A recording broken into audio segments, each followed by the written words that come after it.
Vos pédales Vector sont installées. Nous pouvons donc passer à la section suivante dédiée au couplage avec un appareil Garmin compatible. Le Vector peut être couplé comme n'importe quel capteur de puissance ANT+. Nous utiliserons un Edge 810 comme exemple. Sélectionnez le menu Outils, sélectionnez Profil de vélo, sélectionnez un vélo. Sélectionnez l'icône de puissance et activez-la.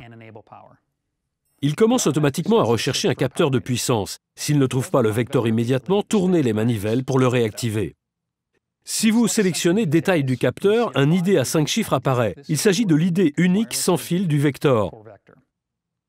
Si vous vous trouvez dans un environnement où vous devez coupler votre système avec d'autres capteurs de puissance autour de vous, il peut être utile de connaître cette ID. Il est inscrit et gravé au laser sur les deux axes, le gauche et le droit. Nous allons à présent vérifier la longueur de la manivelle.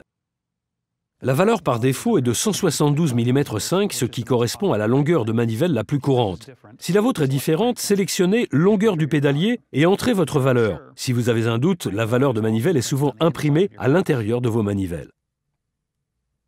Ajoutons à présent les données de puissance et de cadence à notre page d'entraînement.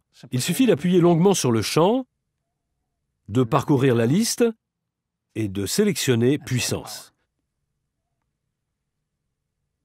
Dans le champ suivant, nous allons ajouter les données de cadence.